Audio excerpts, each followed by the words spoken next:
I'm just over here being silent. I'm just over here being silent.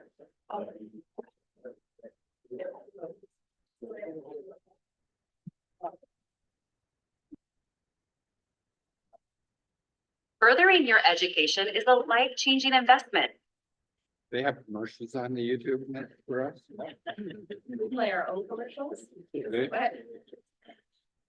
All right, we are streaming and recording, so we're ready to go.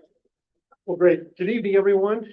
Thank you for coming to Lapine. I think this is probably our first board meeting ever that I'm aware of with any COCC board directors in our existence of a COCC college district.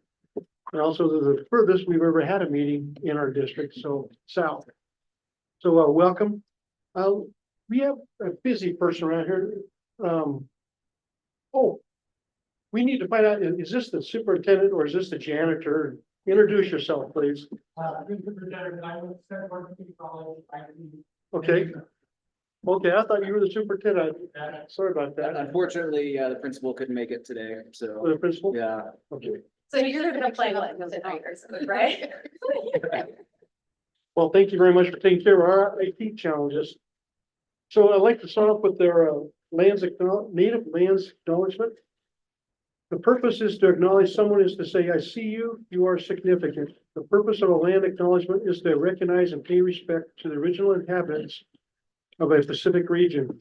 It is an opportunity to express gratitude and appreciation to those whose territory you exist in. COCC would like to acknowledge that the beautiful land our campuses reside on are on the original homelands of the Wasco and the Warm Springs people. They ceded this land to the U.S. government in the Treaty of 1855. Paiute people were forcibly moved to the Warm Springs Indian Reservation starting in 1879. It is also important to note that the Klamath Trail ran north through this region to the Great Celilo Falls Trading Grounds, and the Klamath Falls tribes claim it as their own. Descendants of these original people are thriving members of our communities today. We acknowledge and thank the original stewards of this land. So with that, roll call.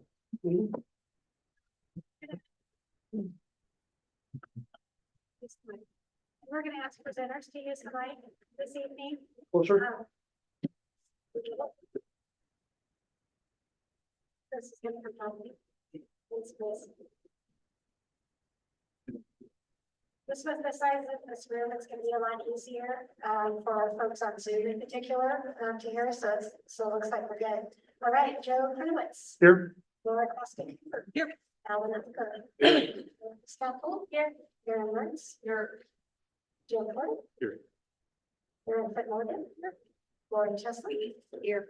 Michael Lalonde. Here. Laura Bodie. Here. Anna Hamlin. Here. Alicia Moore. Here. Zach Boone. Here. Cindy Bernhardt. Here. Charlotte Anderson. Here. And Peter McCaffrey will be joining us later. Catherine Knudsen. Is on Zoom. Here. Thank you. Kyle Matthews. Here. Paul Taylor. Here. And Amy Metcalf. And I think we also have a visitor here. Courtney, do you want to say hello? Hello. Courtney, what's up? Courtney. All right, that is roll call. And Peter will not be coming. Okay, good to know. Thank you. Okay, any agenda changes? Hearing none, we'll go on to public comment. Do we have anyone in our audience has any public comment? Anyone on Zoom maybe? We did receive it. Okay.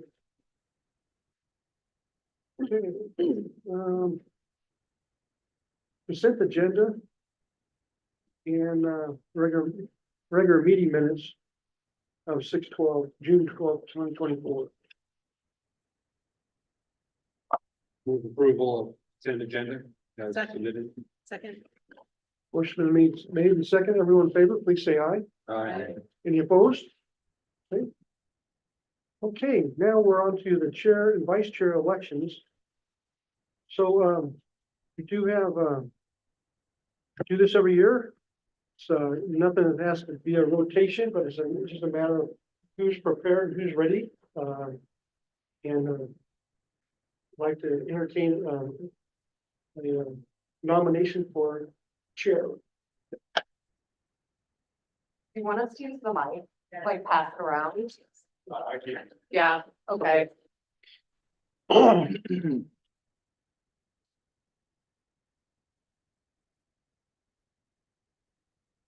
got it. Well, this, Yeah, it is. hold it like this. Here, this right. Okay, are we, is that get back there? You have, so, to reiterate, once a year, we have a change in our chair and vice chair position. And, nothing has to do with the specific rotation, it's just matter who is, interested in, the position or who gets nominated. We have two positions, the chair as well as the vice chair. I'd entertain some, nominations for chair of the COCC board of directors. Nominate Laura Prescott Cooper as the chair. Okay, Aaron Foot Morgan nominates Laura Cooper Craster for chair. Any input for Craster Cooper? And any other nominations? I'll consider the nominations closed. And everyone in favor, please say aye if you like Laura as chair. Aye. Any opposed? Okay. And our other position is the vice chair. I don't have nomination. And Alan, I'd like to nominate Erica Scabble. so Alan would nominate Aaron Scabble. Erica. Erica Scabble. Any other nominations? I'll consider the nominations closed. Everyone in favor of Erica running or being the vice chair? Please say aye. Aye. Any opposed? Okay. The railroad has been taken care of. And Laura, if you'd like to take over, you want to come up here? No. Okay. Let me take this over. Did you need to have the other mic as well? No. Yeah, my voice is probably one of chair.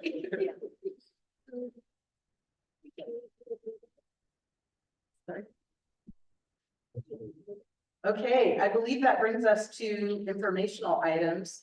And the question is whether we have any questions on, thank you. Oh, I don't need this. Okay, sorry.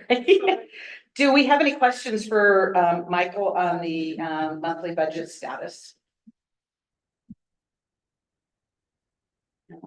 Just to note that the interest rate that is being paid from the state investment fund is 5.3. All right.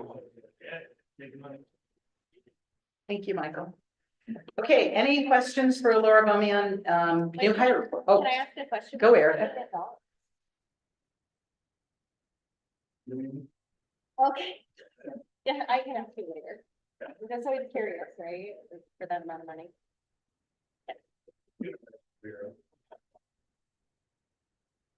Okay, any questions for Laura Bummy on the new hire reports or the Employee of the Year and Diversity Award recipients? Other than their fabulous congratulations to everybody. I'd kind of like to have their names called out, just so in the record. Sure, is Laura's not here, is she? Oh, awesome, yeah. Could you read the names? Okay.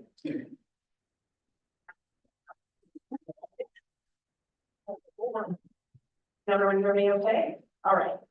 So we have Employee of the Year awards that are given by each employee group. I'll read those for faculty, full-time faculty. Lily Ann Linford Foreman, Professor of Theater and Speech. She's been with COCC since 1987.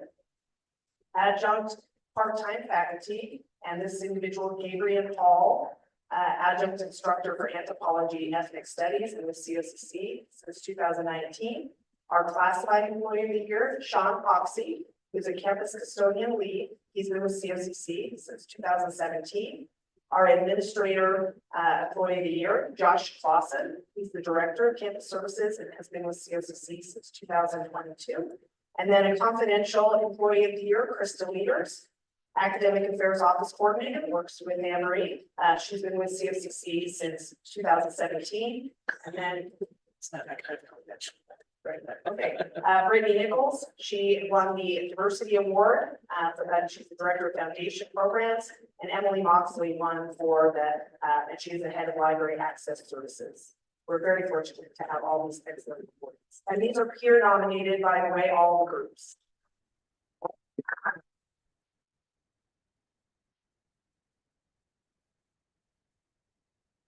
I would just like to say, a lot of these are new hires, pretty much, not been with us too many years. And if they get Employee of the Year awards, that tells me we've got good hires. So you're doing a good job hiring the right people. So thank you.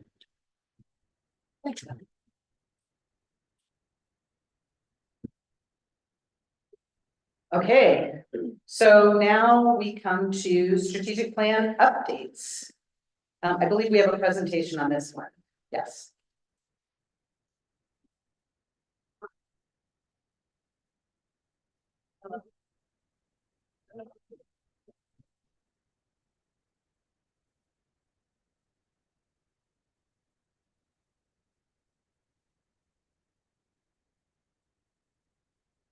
Thank you very much.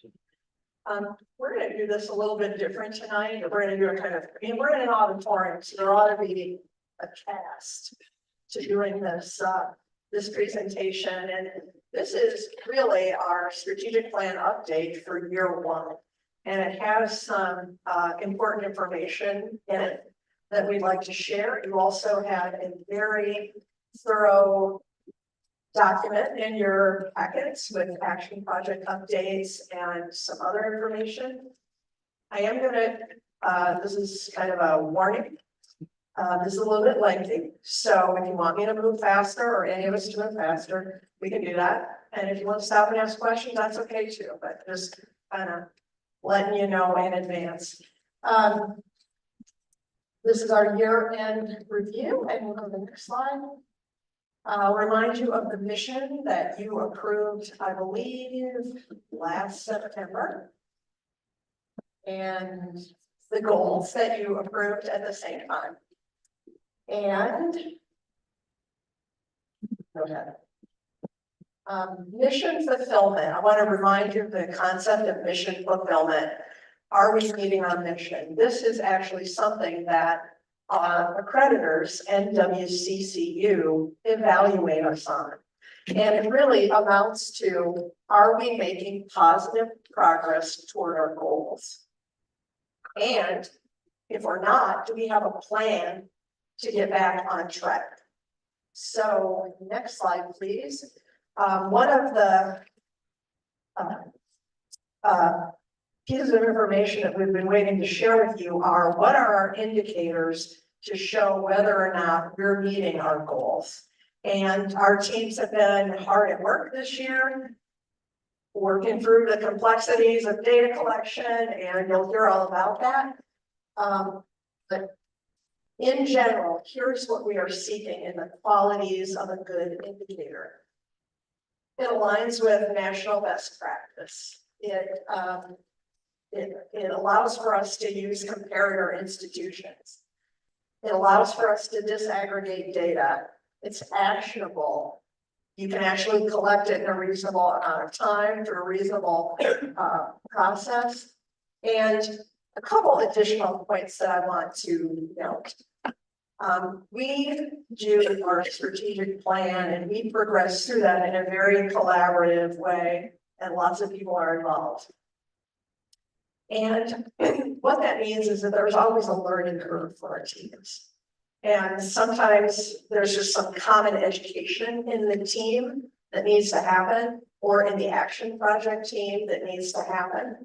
So I think that's just important to know when you say, wow, why has it taken so long to see the indicators? I think you'll see why that might be as we go through some of them, but there's also this idea of learning curve. And I think all of us, when we, the leadership team, when we looked at this plan all together, and in SLT, and we're reviewing everything, we had some learnings. And some of those are, might need to reassess some targets, maybe they could be more aspirational.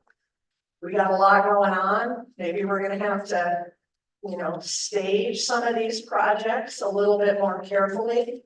Because, we've been ambitious.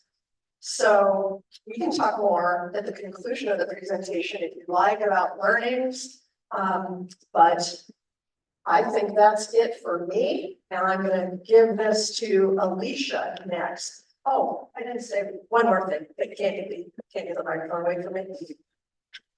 We're gonna do this kind of as a cast. Alicia was a key person along with a larger team of formulating the strategic plan. But she can't be the only one who owns it. So each SLT member owns part of the plan. And she's relieved about that, because otherwise she thought she'd be presenting every month. But that's why you see all of us, the ownership of the leadership team. So now Alicia. Thanks, Lori. As you remember, our first goal is around student ready college. And what you see in all four of these indicators, these are some of the four most commonly monitored indicators for community colleges or universities across the country. So they're not super unique to us. A couple of them might be unique in how we count, but they're very common indicators that we find from our peers across the US. So go ahead and take a look at the first one, pull that up for me. When we look at fall to winter retention, we look back historically and our retention has relatively remained the same. And with that, we had an exception in this last cohort of students, and now we had a slight peak in that retention of up to 77%.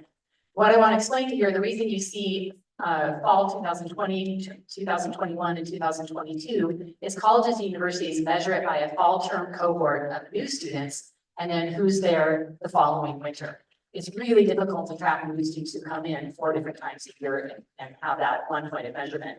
And it would eliminate our ability to compare ourselves to peers. And so as we set our targets, one of the things we did is look back historically to say, where have we been and where have we gone and what's happening in the future? And we know historically, we look past the last or before the last 3 years, we've been quite a bit less than this. And we saw quite a bit of change when we implemented our last Title III grant, which really had some strong retention initiatives. What you see out of our guided pathways work now really doesn't hit until the last year of the plan.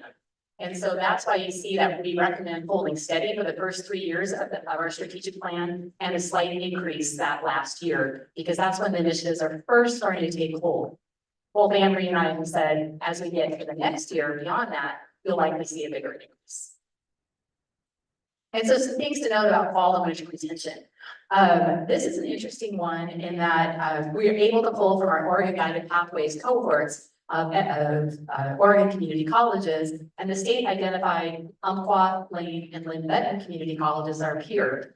And amongst all of us, we had a 77% average, right? And so for us, we want to stay at rates equal to or greater than our peers. And for COCC, when we compared ourselves to our peer institutions, we had an overall higher retention rate, especially for our BILAPOC or students of color, Pell students, and first generation students. So that's something we're celebrating.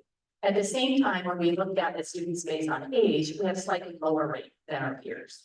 Right? The why is hard to discover on all of those, but one of the things that I do want to point out about this cohort concept, in order to have these statewide measurements, we had to adopt this statewide definition, which includes only first-time students, which yields a smaller population. So if a student took a class in high school, they're not in this mix. If they brought transfer credits with them from another institution, they're not in this mix. But it gives us a more similar comparison amongst student types. I mentioned we want to stay at a target at a rate equal to or greater than what our peers are achieving. And when we look at COCC only data, not surprisingly, our career and technical education and transfer students have higher retention rates. They're in a declared program, they know what they want to do, they tend to choose that path and stay on that path. Whereas our students are exploratory and do have lower retention rates. Sound good? All right, the second most common measure, and Anne-Marie and I are the leads for both fall to winter retention and fall to fall retention, looks at how many students stick with you after a year. And community colleges will never hit 100%, because a lot of our students have 1-year certificate and graduate. Well, that brings down your percentage points. They transfer, that's a good thing, that brings down your rates. But when you look at our fall to fall retention rates, we've averaged around 51 with a percent historically with a spike in the last fall cohort. And so with that, we're looking at a retention rate average from a first year retention rate at 49% plus. And the reason we chose 49% plus, because it looks like it's lower than our past, is we know historically for years and years and years past, we've hovered right around 49%. And just coincidentally, in the last 3 years that we looked at, happen to have slightly higher rates. And so just to be cautious and or conscious of our past history, we wanted to keep our rates where they are. Some things that are interesting on this one, and we have some future work to do here. We have 3 potential peers we can compare ourselves to, and that also influenced our targets. IPEDS is the national database that tracks all higher education institutions on stats and SCADs measures.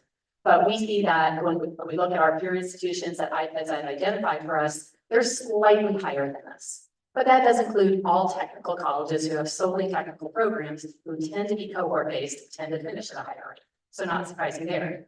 But when we look at our Oregon Community College peers, and this one's fascinating to me, the variation is significant. And COCC is anywhere from 5 to 14% higher than our community college peers when we apply this federal definition to it, right? The federal definition is different than the state's definition. And when you look at our guided pathways comparator that I mentioned earlier with first term retention, COCC is 2% less overall, but does have populations in which we've increased compared to our peers. So our numbers are all over the place. And so we have some future work to do to look at this indicator and say, what's really true now that we recently got some of this comparator data. Finally, the other piece I want to say is when you look just at COCC only data, we are doing slightly higher retention rates for fall to fall for our students of color and Pell students, which aligns with first term retention rate, right? But our first generation students are actually significantly less, almost 10% points less than their counterparts. And so we're just starting to do some work to better track on our first generation students and doing some intentional work with that population. So we anticipate, again, towards the end of the strategic plan, we'll see some better numbers in that regard. Sound good? All right, and pass it over to Anne Marie to talk about graduation. Okay, so the third of those common indicators that Alicia mentioned is graduation rates.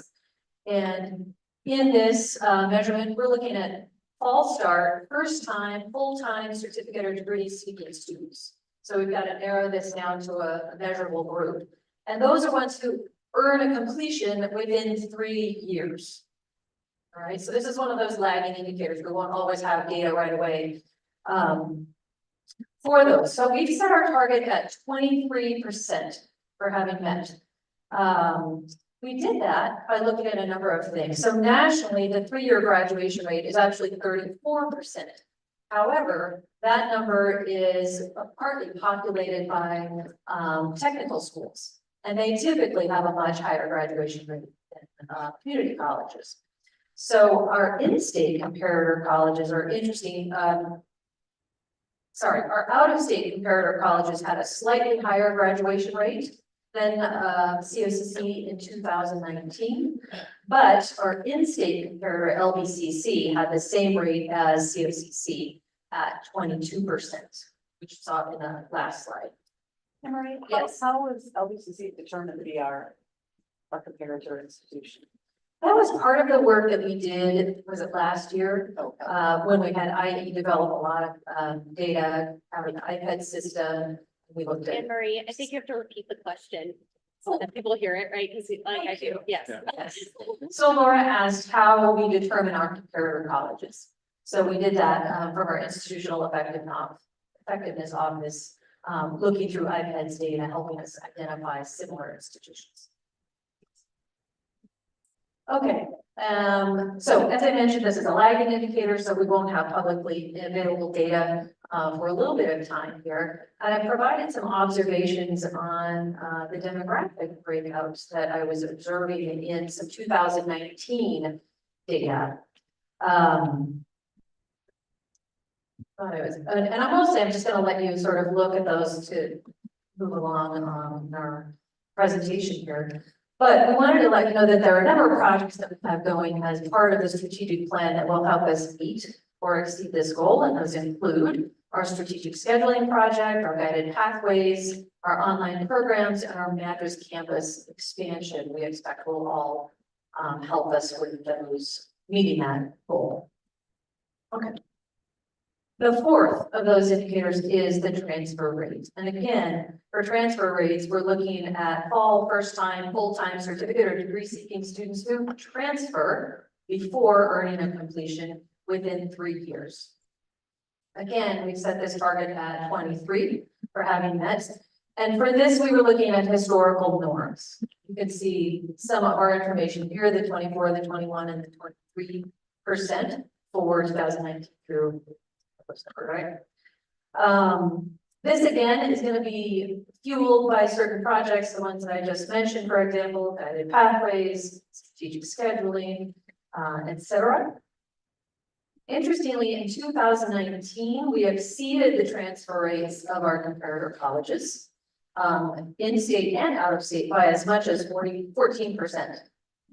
So we've got some good history on that. Let's see, and again, some observations that may be interesting from our data from 2020. Women graduating at a slightly higher rate. Those who did not answer had a great 75% rate there, so we're really proud of them, as we are with many of the other students. Again, this is information that we can disaggregate and look at very carefully over time. With that, I just want to say something to the board. You have voluminous materials in your packet, and You have a lot of materials in your packet about these topics. We will get you a copy of this PowerPoint tomorrow. It was having finishing touches put on it today, and I regret I didn't think to make copies, so my apologies. there you go. thank you, Lauren. So we're going to move to the goal of access. And for this, I am tossing off to Alicia. All right, our next one, go ahead, Amy. Our next one looks at our in-district penetration rate. And what you can see up on the screen is for the last 3 academic years, what our district population has been based on the US Census, what our enrollment has been, and what our market penetration rate has been. Pretty universal across the board. We held steady at about 6%. Historically, if we were to go back 10, 15 years, that number was significantly higher, right? But as the population of Central Oregon has changed, we know a lot of the demographic data, the folks moving in Central Oregon, our numbers have shrunk some. But when we look back in the last several years, we've been holding pretty steady. Prior to this, though, with that decline, we have set ourselves a target of sustaining at least a 5% market penetration rate. And this does look at any student who's 15 years or older taking any class with us. Credit, non-credit, adult basic education, you name it, the whole gamut. And that captures all of our students there. Peer institution data, at this point, we haven't found anyone that we consider our peers who tracks on this information. Everybody defines their district differently, and everybody defines who how the market rate is defined. Mentioned the declining market penetration rate over the last couple of decades. And then at this point over the summer into the fall, we will be adding demographic factors. The hard part is aligning what the census asks versus what we ask. And right now, there's not a whole lot that's in alignment, but there are some other data sources that may be able to help us with that. So we'll be exploring how that breaks down in the coming year. Next up is Michael to talk about in-district tuition and fees. Sorry, this is a little bit busy, but this is all of the 17 community colleges tuition and fees. So we thought we would use both of them, tuition and fees, because you can see some of the colleges, they charge less tuition, but they make it up for fees. So where the green bar is a little bit bigger, that's how they do it. They make it up with fees. So our goal in this measurement is to be in the lower 25% of all community colleges in the state and provide a great value to the community. So that is our target going forward. And this information is basically shared by every one of the business officers. And we have a designate that actually compiles the information for us and then shares it with all of the business officers right around July of every year, once the boards have approved the number. Next slide. So we're the fourth lowest, so we're a great value compared to many other community colleges in the state. And we'll continue to monitor what everybody else is doing. And when we look at it next year, probably, I think we're only $10 lower than the next community college. So we'll have to be very mindful about it next year when we set tuition and fee rates. I should say on the, when I just previously spoke about market penetration rates, Anne Marie, Zach, and I are working on that one together. And then Anne Marie and I work on underrepresented student populations together. And if you remember from some former presentations, we talked about a change in the state funding formula where the state has identified 4 populations that in community colleges will soon receive performance-based funding in regards. That's for finding students with financial need, adult learners defined as 25 and older, BIPOC students, and our career and technical education students. And so instead of setting 4 additional indicators to already expansive set of indicators, what we've done is we've labeled these, and you'll see this in other indicators as well. We call these sub-indicators. And so Anne Marie and I have set goals for each of these 4 populations. And when it comes to the indicator for this summative population, our target is really to say in 3 of the 4 categories, we'll hit that goal that we set for ourselves. So you won't see it here. Eventually you'll see it in the dashboard that we have, but you can see what the individual sub-indicator data is all about. Peer institution data, right now we don't have it available. The state only gave us a head count of students. And so if you're at a community college that has 80% of your programs are career technical education as an example, their numbers could look way higher. But as a proportion of their student body, we don't know what that really is. So when the state provides that, hopefully by the end of the summer, we'll be able to set better targets based on our peer institutions. Our observations are that within the 4 indicators, our BIPOC and CTE students, when we set our targets, we set those in line with recent averages, because again, a lot of the action projects that are happening with the strategic plan won't impact those students until towards the end, if not the year after our strategic plan. Adult learners and students with financial need, though, we have seen those populations increasing post-pandemic. Some of that is that's the population we lost during the pandemic. Some of it is we're seeing students return for career changes and things along those lines. And so we need to set ourselves some slightly higher goals.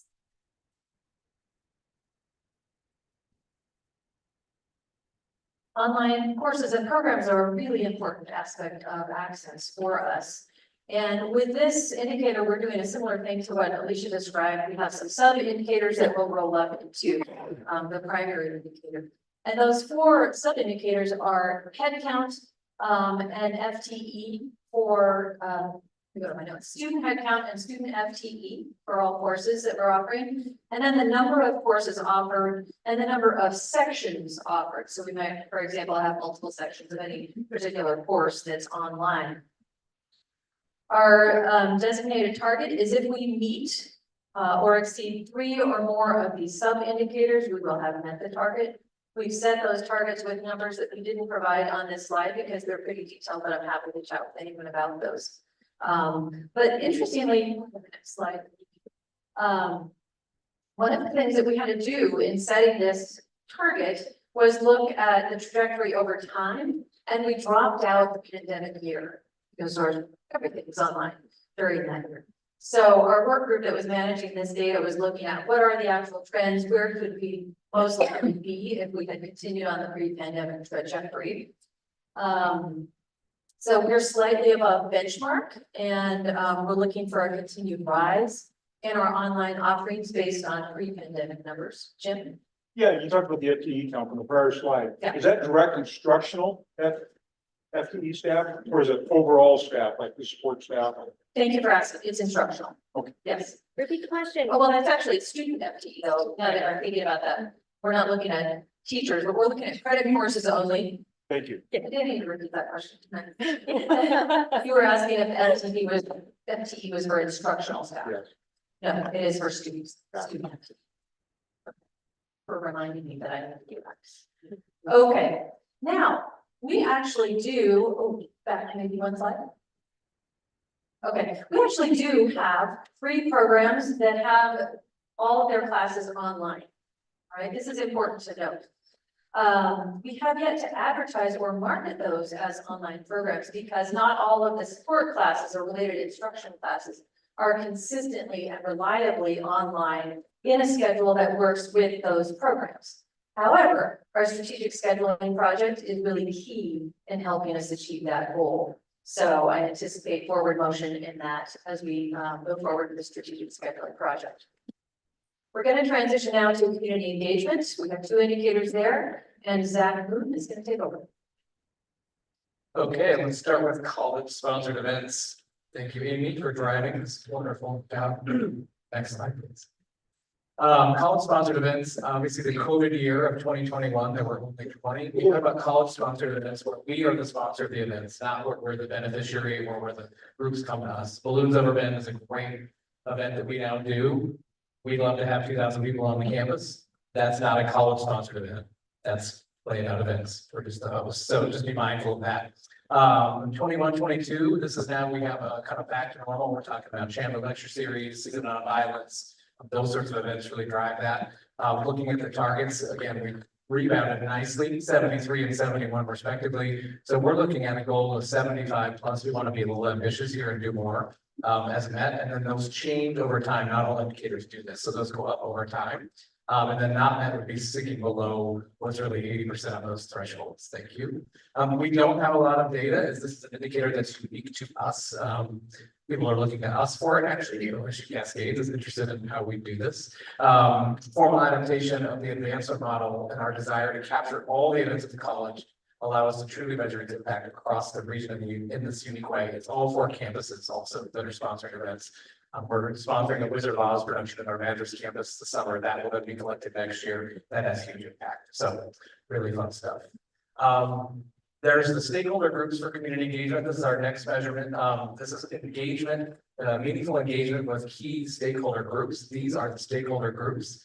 Worked with SLT and Lori specifically on this. We can think of a lot of stakeholder groups. There are a lot of organizations that are partners, if you will, but then define partner. That would take all night. So City Club, OSU Cascades, the EDCO offices, all 5 of them, the Central Oregon Chambers, 5 that are in our district, High Desert Education Service District, COIC, and East Cascade Works. This is obviously the first year of that. This is where we have meaningful engagement, either dues paying, membership, or board service with those organizations. And our 23-24 data is 93%. The only organization we don't have formal representation or partnership in right now is COIC, although we partner with them obviously in transportation, et cetera. You're on the COIC board. Yeah, Core 3, yes. So we should probably add that. Thank you. We're looking at this real time strategic plan metrics changes. So now we're just blowing it out. Anyway, we want to set our target at 85%. That would be reaching 12 of those 14 groups every year. And we're well on target. I think we're going to talk about, no peer institution data available. Again, this is unique to us, our district, et cetera. I think we're well represented in these key stakeholder groups. We want to add a collaborative approach to engagement and allow us to share information and resources, obviously about key resources, and agenda items, community conversations. We want to be at the table. We want those groups at our tables too. I think we're going to talk about workforce development. Back to Anne Marie. What else is going to sing at some point? Keep you awake. Charlotte, you ready? Good enough. In workforce development, we have 2 indicators: student headcount and completions, and the number of classes and programs that we offer. So we'll start with student headcount and completion. You'll see some data over time on the slide here. We're seeing a nice gentle growth pattern in all of those. And again, this is one where we have 4 indicators, sub-indicators that are going to roll up into a single one. So we're looking at both credit and non-credit students in this area. Okay, so we've got credit headcount, non-credit headcount, and then CTE completions and non-credit completions. And these are for any area that we designate as workforce development. So there may be things, even in community education, that serve the needs of workforce development when we're in a process of refining those courses that we count in that area. So we've set our targets modestly to begin. And we're going to adjust those as new data becomes available. Thus far, we've looked at historical data to set our goals.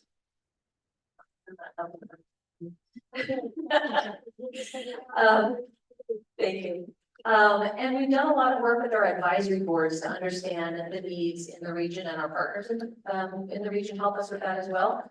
We will be building our offerings in CVIPD, including apprenticeship, as well as CT programs that help us meet those needs. And we are bringing on a new tool that will help us do a little bit more regional analysis of the needs of our whole variety of partners in the area.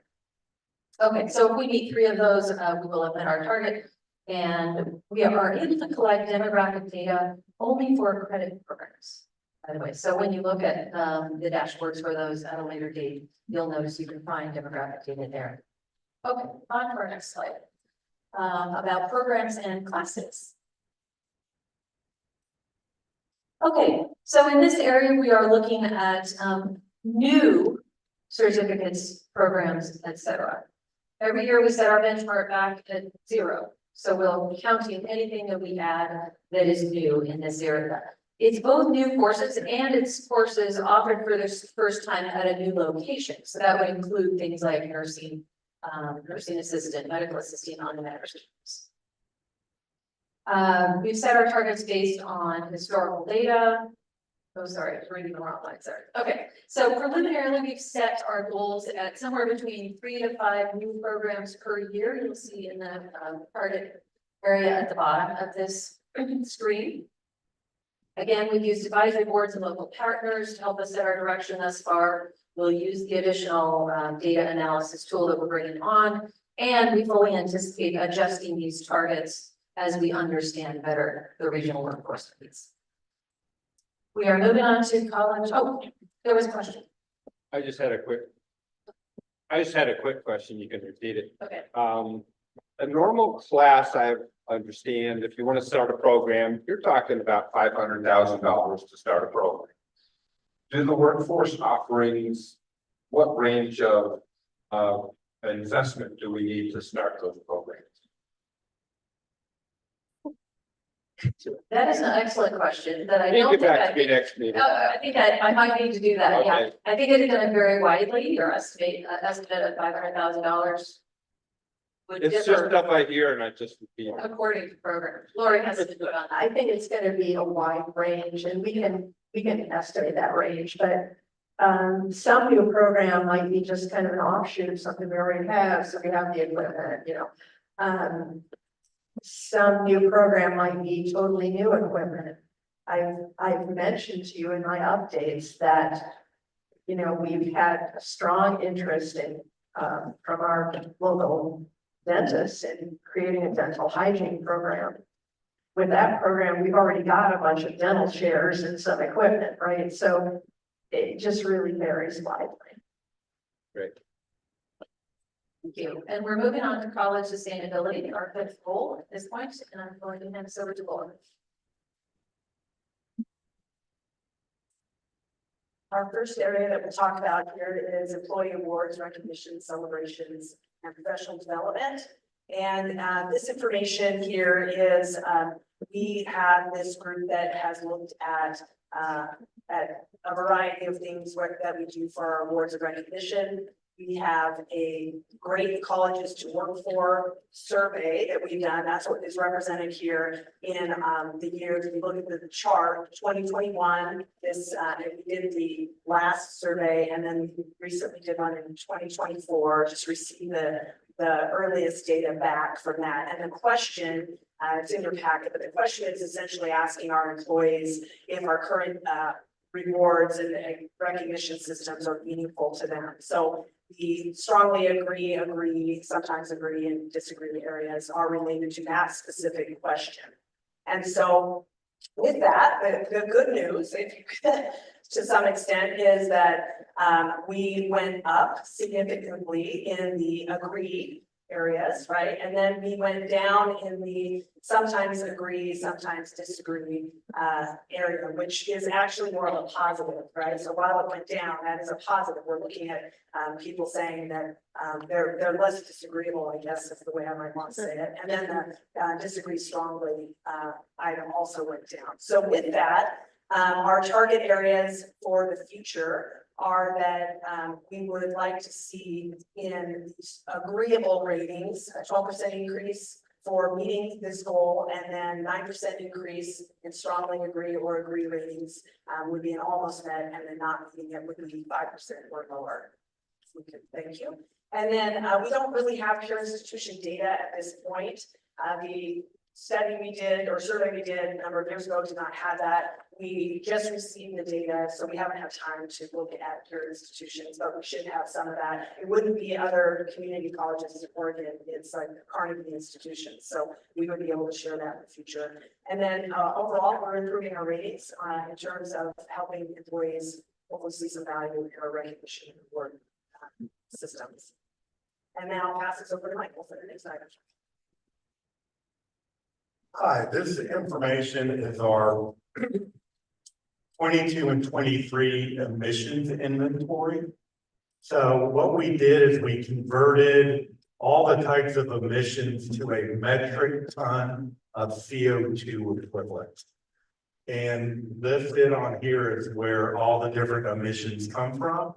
We have not, for example, pursued purchased goods and what their emissions look like from our vendors, but that's something we could do in the future. We just haven't done that yet. So we actually in 23 went down in our emissions by 13%. The biggest change was electricity purchase. That went down 16%. And 8% or half of that was from our using less electricity. The other 8% was from Pacific Power changing how their electricity is generated, becoming more green. So we have not set goals yet because we are developing a climate action plan with a consultant by the name of Parametrics. We recently engaged them. And one of their roles is to do an inventory of all the things that cause our emissions. And then we have to develop a plan, including how much money we want to spend to reduce it. So when we get that in late fall, then we'll be able to give kind of a better plan. When we think we'll be able to lower emissions, this is how we're going to do it. And this is how much it's going to cost.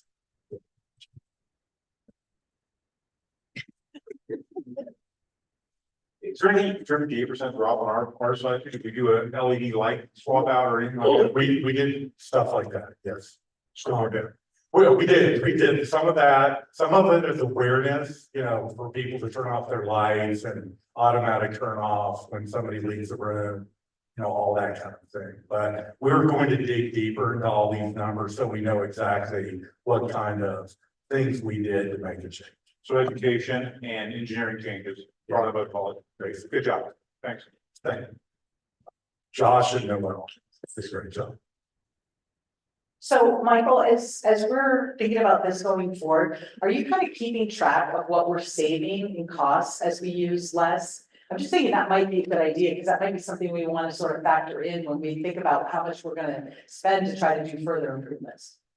Yes, we are going to do that. One of the things we have created is a green fund. So as that green fund actually accumulates more and more money, then we can invest in other green projects. And the first 3 years of the savings of that green project will go back into the green fund. So it'll continue to grow. So we will try that. Cool.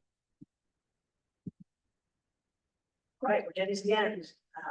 All right, so this indicator, employee turnover, we have 3 years of data here for you to look at.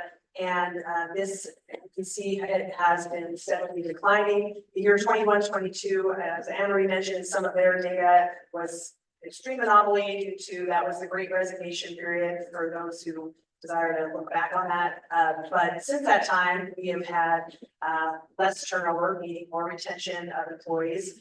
And then our targets are to, we're relatively conservative. I looked back at years prior to COVID. And so these target numbers are based on those years prior as well. So for us to meet our goal, our indicator goal here would be to have, different numbers here, 23, 24, 14% or less. So you'll see over time that it's a steady decline. And then almost met and not met are just slightly higher than that. But obviously the goal is to retain our employees, not to have a lot of high turnover, but we're being a little bit conservative in that number because it's getting better, but I can't say it's going to be sustained at this point. Peer institution data, I'll tell you, we're one of the few from the HR perspective. I send information out. I don't have one of our HR, community colleges respond to me. We do have a Tableau dashboard. I really love so Chris Egerton does an amazing job of keeping those updated. I think they have the data. I just am not sure they have it readily available. So I will try to get that for future, but I don't have it right now. I noted that 21-22 was COVID, and then we are improving on retention and have a lot of reasons for that. Of course, thanks to all of you, we've been able to increase our pay, roll out some new benefits, roll out new wellness. So, and then just a plug for anyone who's listening, the source, what your favorite things are, and I think through July 14th, and last year we were surprisingly unknowing, but we received the best employer in Central Oregon, over 50 people. So that I would plug that people go out to that for us this year as well. So thank you for your time. So we just threw a lot of numbers at you. We threw a lot of information at you. It's detailed in your board packet. We also want to share some of the metrics these metrics and how we're tracking on these on a regular basis.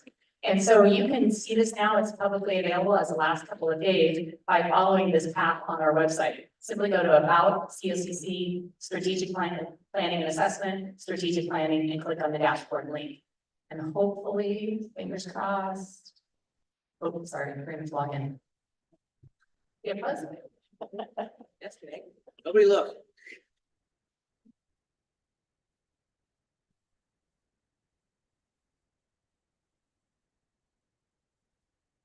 That's great.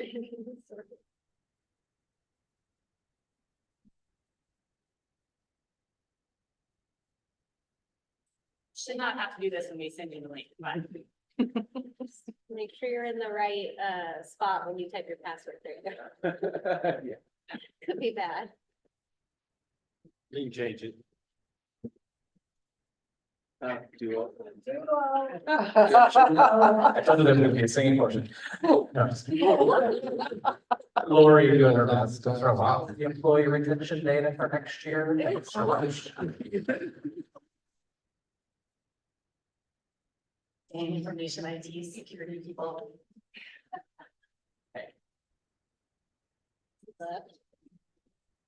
Okay, drum roll. Is it gonna work? It's complete. This all worked this morning, I promise you. Okay, here we go.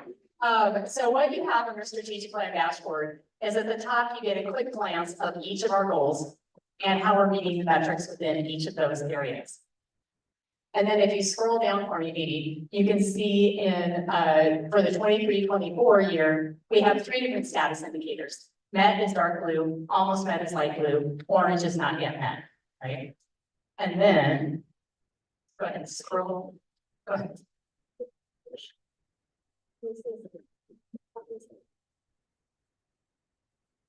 And then drum roll, there we go. Go ahead and click on, let's say, go to data right here. So if you want to dive deeper into any of these, what you see right now, for example, is what the data is for the last number of years that we've been tracking on that particular indicator. And Amy, if you hover over one of the blue squares, that'll show you the status of our indicator in our set goal, the actual number of percent retained in this particular case, if demographic factors are available, the number of students are in that cohort, and then the actual number that were retained.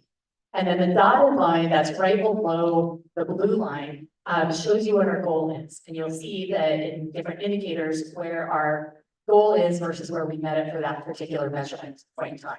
Because all of these are getting measured at different points in time. And then go ahead and stay up at the top for me. And if you could click on any one of the demographic factors. So where demographic factors are possible, we talked about this previously, we have those available, right? There's a couple that still need to be developed, but you can see then, based on whatever demographic factors are in this particular one, what the fall to winter retention rate is, based on whatever that population might be. So that's when Anne Marie, myself, and others shared some findings about how are Vital Park students doing, how are low-income students doing. We're getting it from this type of dashboard. One of the things we'll be working on over the summer with the dashboard is building out a lot more details. So if someone says, well, gosh, how did you define fall to winter retention? We're gonna have a place where you can go and look at that very detailed definition. What's the rationale for the targets we set? It's one of the things we noted in our last strategic plan. When leadership changed positions, it now has shifted from me to someone else. That someone else might have had a different rationale and philosophy behind it. And we want to try and be as consistent as possible over the duration of the plan. So we have all that identified. It's just a pretty time-consuming process to build all that piece in, but that will happen over the course of the summer for all of our indicators. And so then if you go to the far left where it says return to summary. Yeah, perfect. Then you come back to our main status page. And so between this build out, a little bit more work on that, and our website build out, you'll have a lot of the detail that we talked about tonight and we shared in your board packet for you. But this is the dashboard that we have on our website. I promised again tomorrow it'll be available without having to log in 7 different ways. And so we will make sure to include that when we send, it's in the packet, it's actually in this PowerPoint packet. Just click on that link. PowerPoint. The second thing we want to share with you as part of this presentation is, if you notice with these indicators and in your packet, we shared how and when each of the indicators are updated annually. And it'd be really slick if they were all updated 1 month and a month or two later, we could give you all of those status updates, but that's not the case. Each of them are updated at a wildly different schedule. And so what we are recommending is that we take one goal every other month or so and present you an update of the indicators as we have them and update on key action projects attached to those goals. And so with that, student ready college will be in October. 2 months later, we talk about access. 2 months later, community engagement, and on down the line. And so you don't have to sit through this very long board packet. You don't have to sit through this very long board presentation every time, but it'll be in shorter chunks and more focused chunks. Whereas as you brought over right now. And of course, that's for your, for your feedback. Does this meet your needs? That's for your feedback. This is meet your needs. Said Lori Chesley in a deep voice. Any thoughts on that reporting calendar? That's great. That's a great idea. That's great. And then finally, I want to give a huge shout out to our folks in institutional effectiveness, people in particular. I'm not going to say that working with SLT members is like herding cats.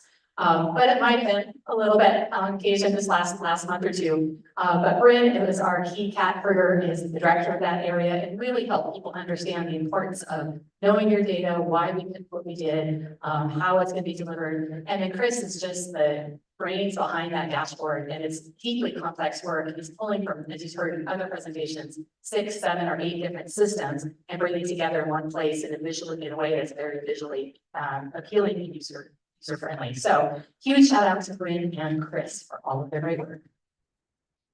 Lori, any closing comments? No, just if there are questions we can answer, we'll do our best to do it today, or we will find the answers for you. So we'd be interested in your feedback. Erin? Thank you. For starters, just what a huge body of work. I mean, I can only imagine the number of hours. It's really, it feels exceptional to me.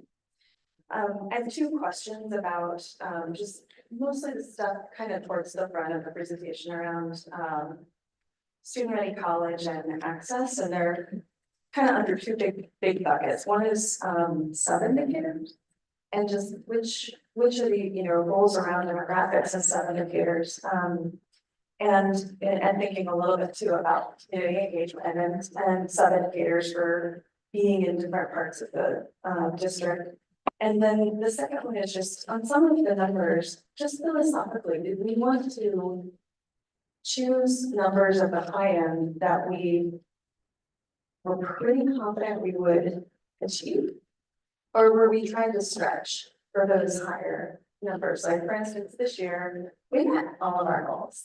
Do we want that every year? Do we want to see that we do have to stretch to get there? I'll try to answer that one and leave the detail to Alicia. I think all of us on SLT sort of recognize that some of our indicators need to be more aspirational.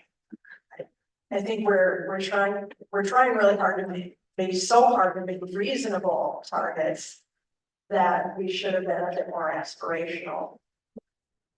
In most targets, you don't see like 5 percentage point changes in there. And so I think we're a little too conservative, and I know that's something we're gonna take a look at. When you see it all together, it kind of gets you. And I would add 2 more things. The hard part with this, if we had a 6 or 7 year strategic plan, you'd see more aspirational targets, because a lot of the work that we're doing, especially under guided pathways, strategic scheduling, a lot of the returns aren't going to be seen until the last year of the plan or the following. So that's one piece. The other piece is, I would love to give this crew, the SLT crew, huge kudos for really embracing this data concept. It was not this strong and prevalent in our last plan. And embracing the concept of peer institutions. We've never had that before. And as you can see, some of them are like, oh, okay, we have 3 different ways we can measure ourselves. Which one is the one we want to do? So I think during the summer, we're going to spend quite a bit of time diving in deeper with the peer institution data and disaggregated data, and then revisit a lot of our targets. I'll just add one thing too about college sponsored events, since you mentioned that.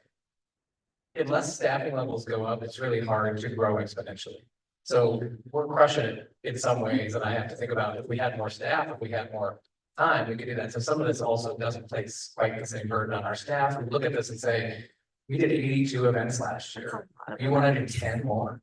So that's a little bit, that's not true for every metric, but yeah, maybe on the enhancer team, we try to be really mindful of taking, not biting off more than we can chew. But it's a great question. I think it differs by indicator. Thank you, Zach.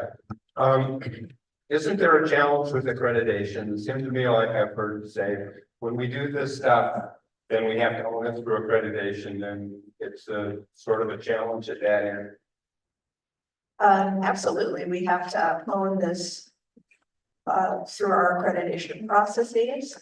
They want you to have a plan, they want you to have measurements, they want you to have targets. They don't tell you what those are gonna be. They don't tell you what your goals are gonna be, they don't tell you what the indicators are, but you have to have this, and you have to be making sustained efforts to meet those targets. You can change. It's not that you can't change, but you need to explain why you did it. And you can fail to meet a target, but you need to have a plan to fix that. So that's really the role of accreditation. It's all about continuous improvement, I think. Yeah, and I would add, I do usually 1 to 2 accreditation visits a year of other community colleges in the Northwest. And I will be deeply saddened and upset if our next visit, we don't get commendations for the level of peer institution data that we have. I have not seen any institution in the last 3 or 4 years who had this level of detail. So to Lori's point, it's not what, it's whether you're doing it, and we're doing that really, really well. Does that help out? You know, I've been through this for our institutions, pretty much smaller than your guys, but I was amazed by the amount of data you guys shift through, how you're able to formalize it, how you're able to hit your goals, how you're able to make it so we can understand it. Along with the other duties that you have and expanding roles that you're, I just thank you very much, and you're doing an amazing job. Thanks. Thank you.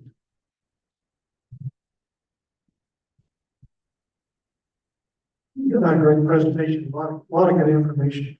So in some of those categories, when you're going through all this, there's going to be a point where you cannot do any better than what you are. Maybe this year, maybe 4 years from now. You know, it's not real critical for me to worry about that, but we want to get into a point where good examples of, I think you talked about event, like number of events. Well, if you get to 125, that tells me you were in the event business, event planning business instead of the college business. So, you know, where is that cap? Where does the board want us to ask you folks to say, where is a reasonable number of any of the categories that says we met it, we can't do better, or we should be doing better because they're not an event planning business. Um, that's a great question.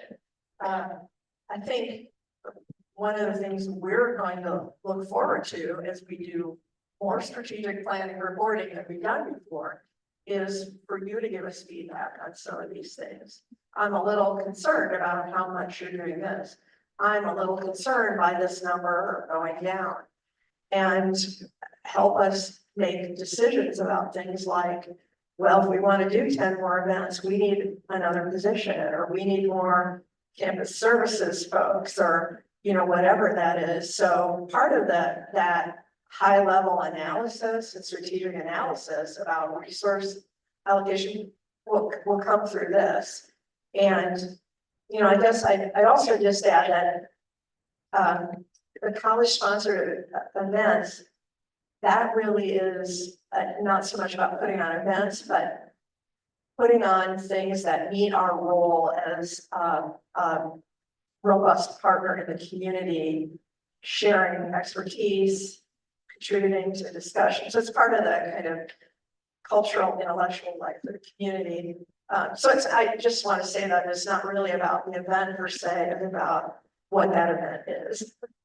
But I would agree there's a cap. At some point, there's a cap. Yeah. Absolutely. And I would too, for the other ones that do have your institution data, that's the first time we've been able to access this level of information. Are we doing all right? All right, maybe we're knocking on the ballpark and it doesn't need to be an indicator or an action project for us. So I think that's a big factor and one where we have that comparative data. Oh, and Erin, can you repeat your first question? Because I don't think we got to that. It was around sub indicators, particularly with demographic stuff. For instance, the fall to winter retention, fall to fall retention, graduation rates, transfer rates. Will we develop sub indicators for demographic groups? Is really the question. I think those are ones we don't necessarily have sub indicators for because it is one main indicator. The ones where we have sub indicators are for indicators that feed up to something larger. Now, that doesn't mean we won't break those down in particular by certain demographic factors and see where we may be excelling or where we may not be excelling, and informally have some metrics for ourselves internally. But a formal part of the strategic plan, no, that's a little bit different definition of how we're using sub indicators. The sub indicators are really like around underrepresented students where there's 4 populations. But if we add 4 additional indicators, now we're at 19 indicators, right? I mean, it's just got bigger for all of you and all of us. But that doesn't mean we can't look at that disaggregated data, which is the key point. Yeah. Other questions, comments? All right, well, thank you to Lori and all of SLT for their fantastic work on this, to our institutional effectiveness staff, to Amy for winging it on this presentation. But hopefully this gives you some good ideas and things to work on.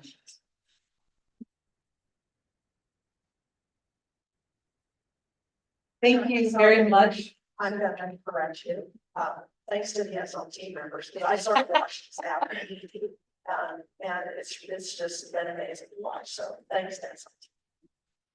Very much. Thank you to the SLT team. Our next item is, I believe we have a presentation from Anne Marie and Cindy.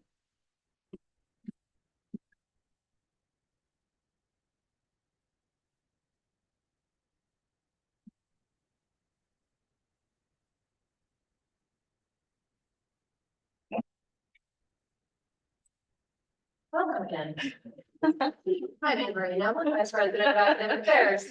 And I'm working with Instructional Dean Cindy Lenhart, Instructional Outreach Dean Cindy Lenhart. We wanted to bring you an update on Future Ready Oregon and what we received and what we've done with those funds. Let's go ahead and go to the next slide. So as a reminder, for those who may be less familiar with it or just need a little refresher, Future Ready Oregon came out of the state legislature. Can we move forward by slides? In 2022, Senate Bill 1545. And this was an effort to infuse the state with more funding for creating a variety of things related to our workforce and economic needs. So Future Ready Oregon grants were given out to were received by higher education institutions and other organizations within the state that would help advance this work. The goal was to prepare individuals for high wage, high demand jobs.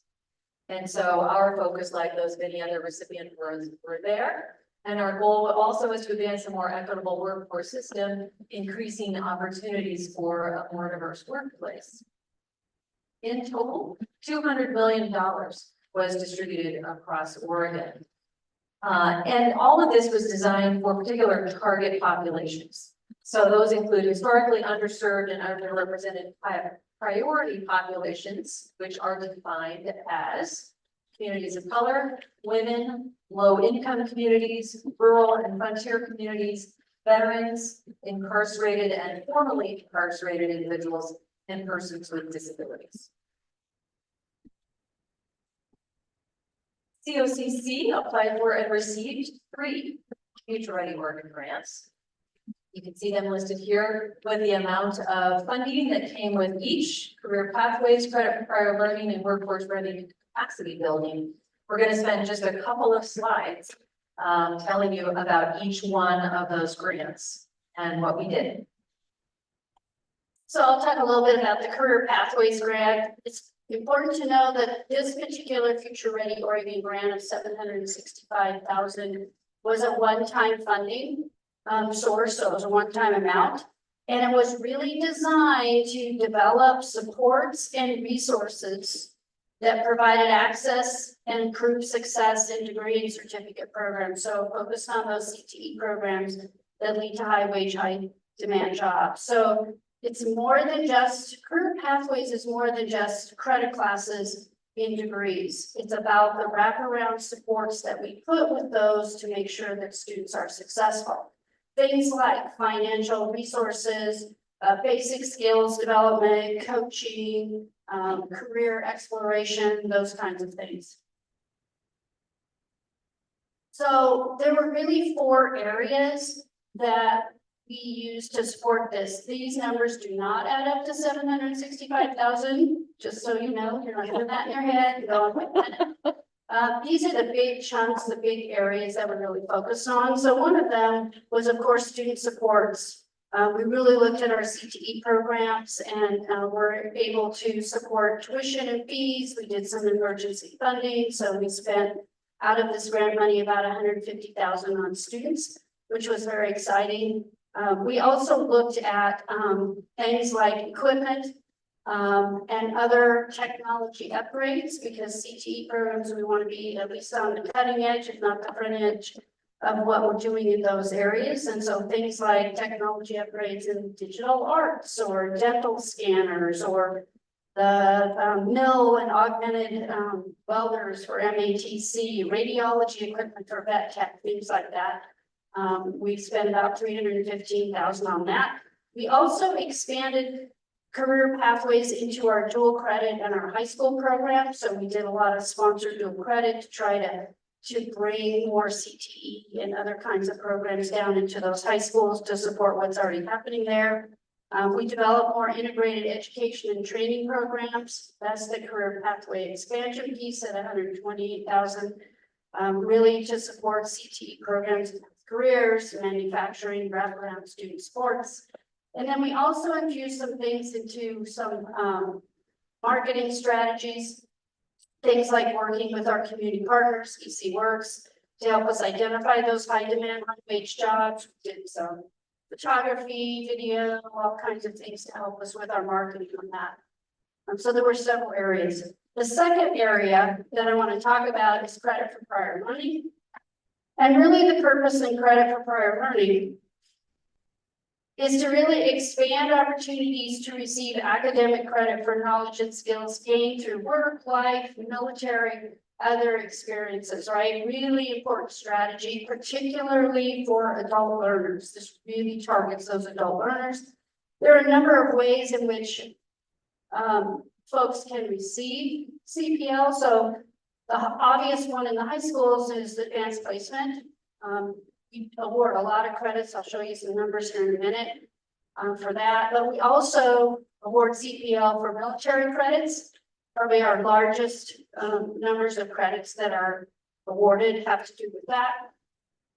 We also do credit for prior certification, so industry certification comes in and we're able to award credit for that as well. And also challenge exams and other kinds of things. So there were really three strategies that we took with this CPL work. One was to develop assessment strategies. We recognize that our faculty and staff are really not familiar with CPL. They didn't really know what it was or how to expand it. So we spent a lot of training and opportunities to really build out some of this crosswalk between industry standards and credits, how to build out challenge exams, how to look at military credit, those kinds of things. So we did a lot of assessment strategies, did a lot of technical implementation. So we found that not only did faculty not understand CPL, a lot of staff didn't understand it as well, and how we could work with bringing that into the college. And then we did some recruitment strategies, making sure that our high school students knew that if they took an AP class and got a good score, that they really needed to send that transcript to us and not take writing 121 and then come back and say, oh, I took AP. Well, it's too late when they do that. So a lot of that is about really getting understanding. So the exciting part is that we're able to actually pull some numbers, which we haven't had in the past. These are 23-24 numbers, so hot off the press. Thank you, Eric Willer. We had 256 students receive some type of CPL credit. And we gave a total, or we awarded a total. We don't give CPL, we awarded 5,270 total credits. So you can see in the breakdown, the hot one is the advanced placement. We awarded a lot of advancement placement with 797 credits, CLEP 52 credits. The credit for prior certifications, if you have a pilot's license somewhere else, you can bring that in. And if you did some fire science training somewhere else, you can bring that in and you get awarded credit. Those kinds of things is that credit for prior certification. We have a lot of that. That's probably the strongest area that we have at COCC, and it's definitely one of the strongest across the state. There are a lot of colleges that just aren't doing that. And it's a huge recruitment tool for our CTE programs. Military credit, you will see, are pretty high numbers there. The MIL is a specific, we award 4 credits if they bring in military credits for health and PE. It's an automatic award. That's what that 388 stands for. The other is just military credit has been crosswalked with our college, and so our transcript and evaluation people look at those military credits and award them on the transcript. They don't always count for specific degrees and certificates, right, that they're awarded. And that's a big area for us as well. And I'll hand it back to you.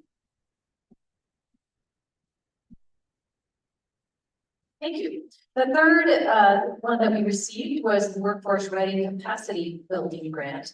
And so the purpose of this one was to expand existing programs and successful programs in particular to improve support for and develop workforce training opportunities, especially in the rural and frontier areas of the state and within 3 target areas: healthcare, manufacturing, and technology. We spent our money on a couple of major things, and I'll detail these in a little bit more fine-tuned way. Health careers, we purchased a bunch of equipment that we're going to need for the nursing and other health careers programs, as well as our EC program. I guess all of this went to healthcare programs in Madras. So we've got things like patient mannequins, hospital beds, IV poles and pumps, hospital patient bed lifts and transfer stretchers. Lots of equipment that our students are going to need to be successful in those courses. And in manufacturing, we engaged services of an architectural firm to produce a conceptual design and some additional materials in relation to the expansion of Building 3, the remodel of the manufacturing area, to meet our goals for how we like to move forward with the manufacturing program over time. So with that, we got a site master plan. They developed conceptual drawings and schematics, provided a detailed estimate of total costs. and many other details that you will well know are involved with architectural planning. So that's a little bit about what we received and what we spent our money on. Much like any program, these things don't happen with just very few people. So I just want to, at the risk of leaving some people out, I wanted to call attention, first of all, to Sean Tevlin, our grants writer, who was instrumental in achieving these for COCC. We are immensely grateful for his work. Each of the grants that you saw had different needs on them. So the first, the Career Pathways, was led by Michael Fisher and Tony Russell. Career Credit for Prior Learning was led by Cindy Lenhart. And this last one that I just talked about was led by Jeremy Green, our branch campus director. So I just named a few people that have been involved, and there have been many, many others. Oh, I also was going to mention Jen Kovitz and Amy Metcalf and our NPR team have done a lot of work in preparing the marketing coverage that we needed to achieve a number of our goals related to future ready work. Again, big team of folks, lots of contributions. Cindy and I would be happy to take questions if you have them. I'm overloaded, so. I can imagine that's okay. I can make one small comment. The Career Pathways is actually continuing through a 23-25 Career Pathways Biennium grant. So some of the work that we started around CPL and around some of those career pathways, we are continuing through the 23-25 biennium, and hopefully, and I'm assuming that Oregon, the HAC will also continue and onward after that. So a lot of this work, even though it's one-time funding, it really started up a lot of processes that we are continuing through future funding.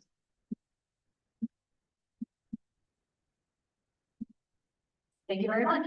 Thank you. Awesome. Thank you. Thank you very much, Anne Marie and Cindy. Good work. So now we will adjourn the regular meeting for a couple minutes and adjourn to contract review board meeting. And I believe this would be Charlotte. We're going to talk about our procurement policy changes that I think we need to approve. Yes. My presentation is way shorter than yesterday. Thank you. If it's noticing, great. I'm here to ask you guys to approve all of the new rules regarding our procurement processes and everything like that. So the brief history, and this is actually in the resolution if you wanted to skip through it, but it just talks about how this procurement document came to be. In 2004, there was a task force of all of the Oregon community colleges that came together to provide continuity in our purchasing and contracting decisions through the state community college systems, and allows for us to all be on the same page with the ORSs, which help our vendors when we're all trying to buy the same things throughout the state, as well as helps us in making sure that we're not receiving things in the ORSs. In 2005, you as a local board actually approved those. So the next slide is the CCRPs are fashioned in three sections: 100, 200, and 300. The 100 and 200 level are actually ORS driven, and we don't get a lot of say in that. But the 300 level is more where we have small, little bit of changes we can do based on our philosophies and needs, such as our thresholds, which I came to you guys and asked you to approve. Our thresholds are a little more conservative than some of the other schools, but that's where you would find those in the 300 section. And Charlotte, sorry to interrupt. I realized I did not share my screen. I didn't share the presentation with Zoom, so let me do that really quickly. I'm sure sorry about that. I mean, with me, I'm gonna hear about this later, I'm sure. Some people are though. Erica. My favorite soul.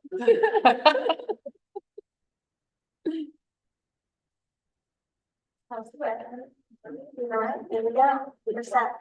All right, so then pursuant to ORS 279A.06, any changes that occur in those sections, 279A, 279B, 279C actually have to change in our documents. So we as a collective group always monitor the ORSs to make sure that we're in the know on that, and that these, what I'm presenting to you today is actually what has been changed. So these are what is why I'm here. There's some housekeeping things that have changed, some name changes. This one, the notice to advocate for minorities, women's, and emerging small businesses is now the State Office for Business Inclusion and Diversity.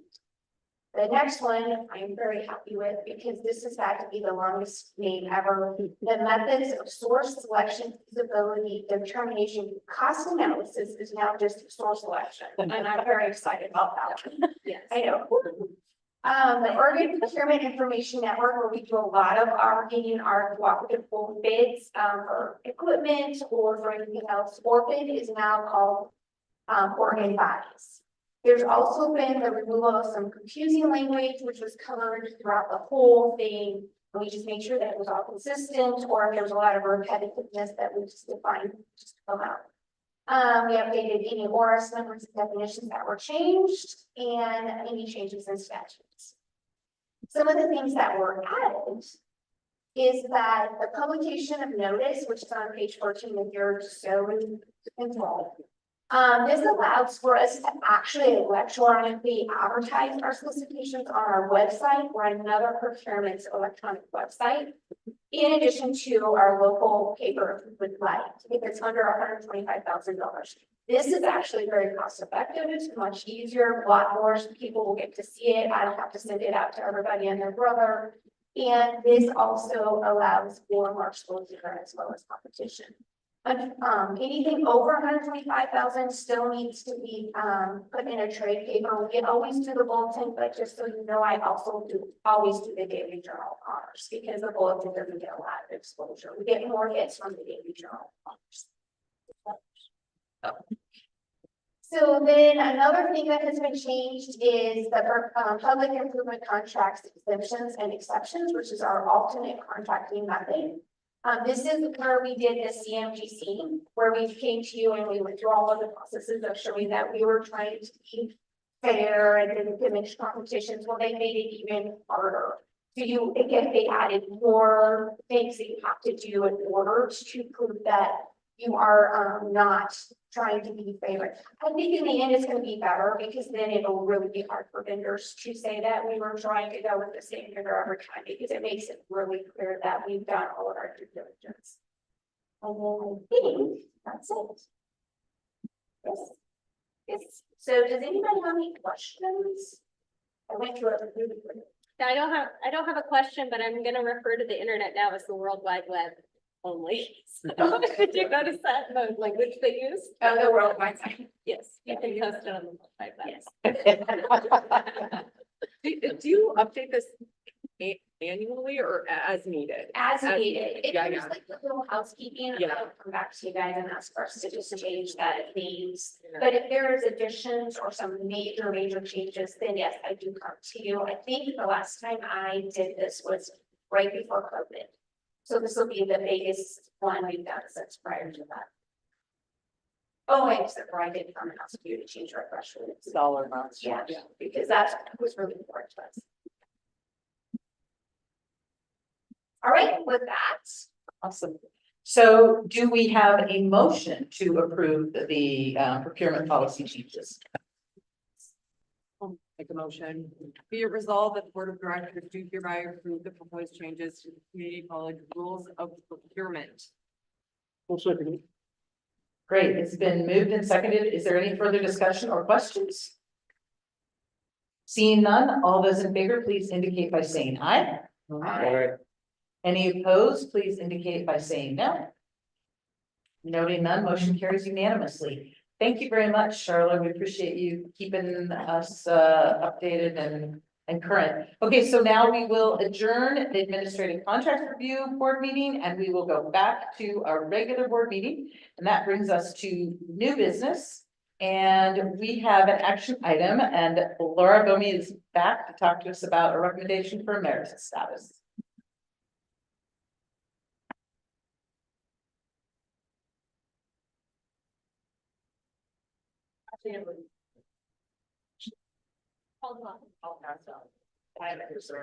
So, we have an emeritus recommendation right here, and, Anne Marie will go ahead and read it.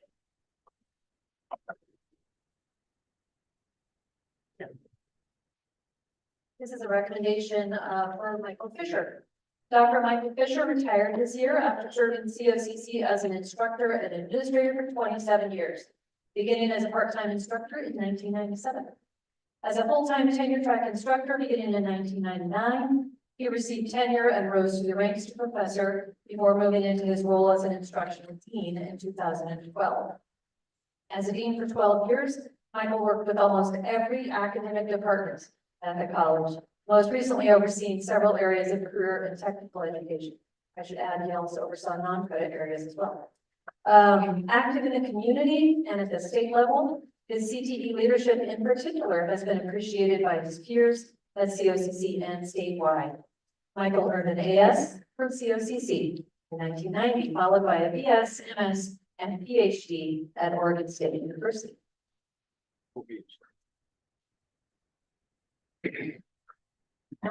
So I want to make this motion. I've known Michael for a long time. I've been on different boards with him. I really enjoyed listening to what he had to say. It was always good. Be it resolved that the Board of Directors, Central Oregon Community College District approves emeritus status for retiring administrative employee Michael Fisher, PhD.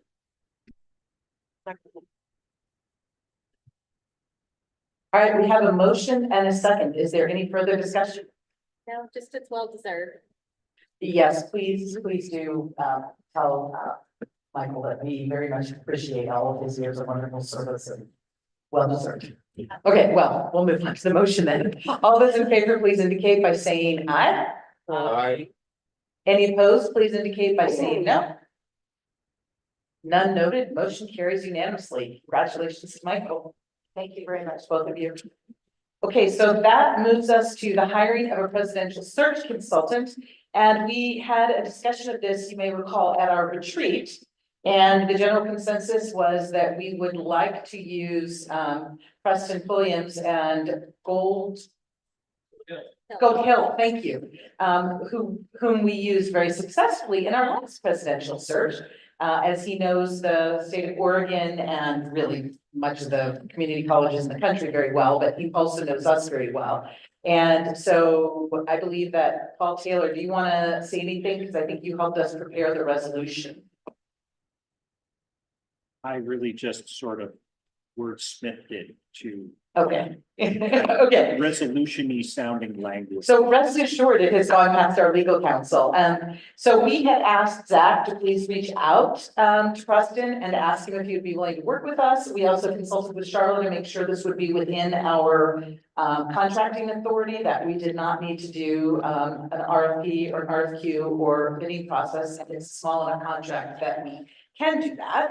And so as we discussed at the retreat, we thought that would be the most efficient and give us a very good consultant. I talked to Preston today because I had a couple of questions about his contract that he sent, which is very reasonable, but I just wanted some flexibility. And so if you take a look at it, I will just tell you that he was very clear that he is open to what we want. And for instance, one of the concerns I had about his proposal was that he would work with the search committee in order to put together the presidential job description. And I said, I'm pretty sure this board feels strongly that the board should be doing the job description because we will be the ones working with the president. And he said, absolutely, no problem. And so we will need to schedule that at some point, a session with him, and it will probably be a special session rather than a board meeting. So we have a little bit of time to discuss it, but just letting everybody know that's coming down the pipe. So with that said, Zach, is there anything that you want to say about that? Okay, thank you to Zach for making it happen and for Wendy in his office for helping. So I guess we do need a motion in order to approve the resolution hiring the presidential search consultant. So motion. Second. Okay, it's been moved and seconded.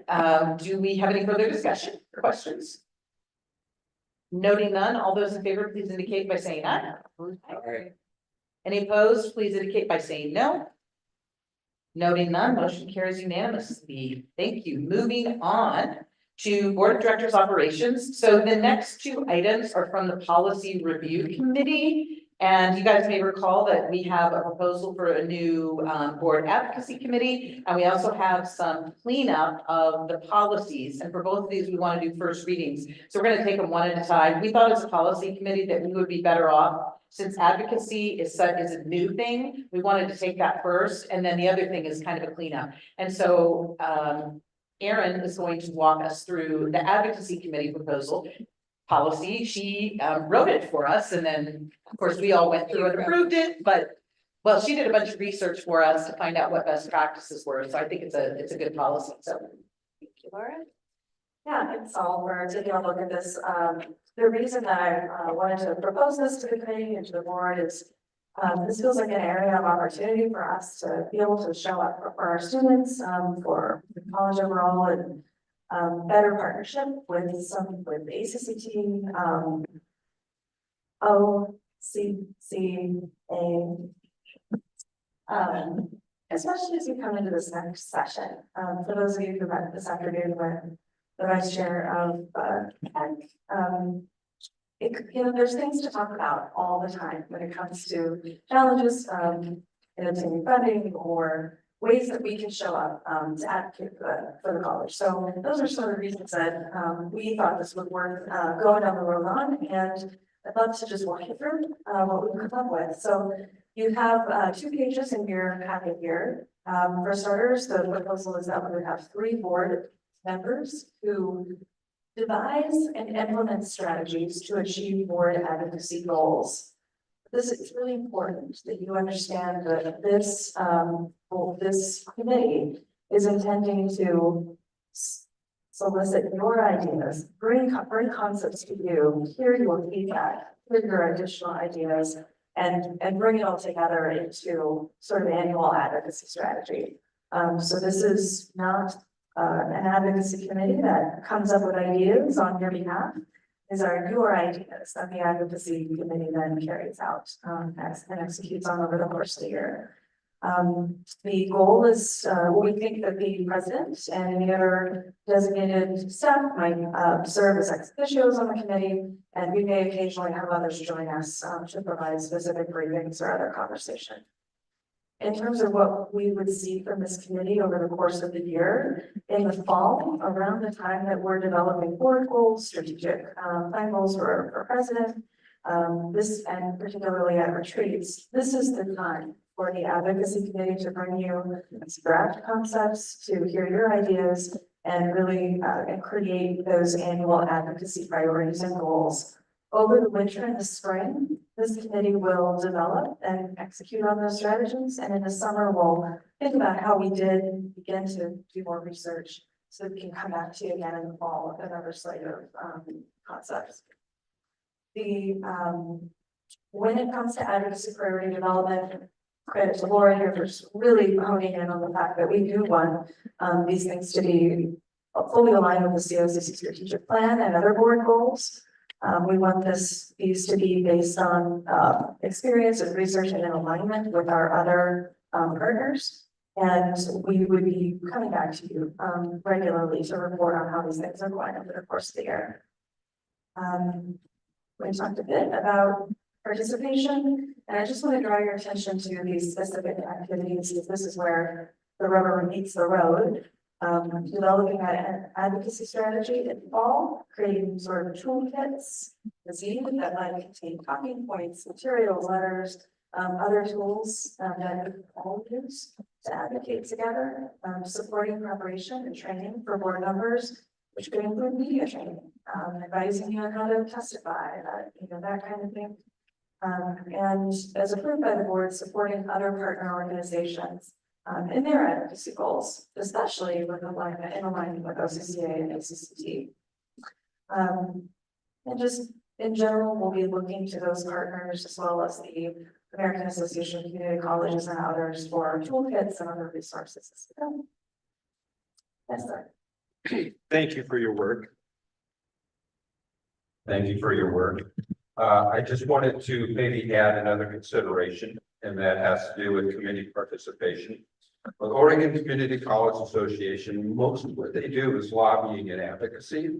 And they look to each community college and they create an advocacy position that then helps them with information that needs to go back to them, college days that they do in Salem at the legislature, and most importantly, brings student voice to the legislature to talk.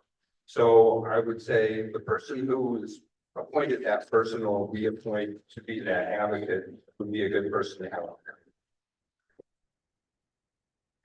Yeah, please. Thank you so much, excited. One thing that felt missing to me was kind of describing what advocacy is. I think like being on a student success committee, we had a lot of discussions like what is student success?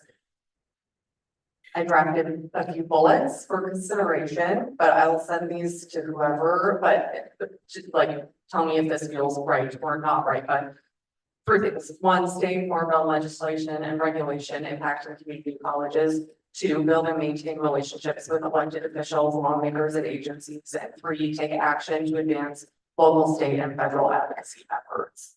So it felt like it's not too specific, and that's still quite broad, but I think it helps sort of do we all have a shared understanding of what advocacy is, I guess, and that could maybe just help clarify. So one suggestion. So I certainly like it. I like the addition. Okay. I do like your addition. Erica, did you?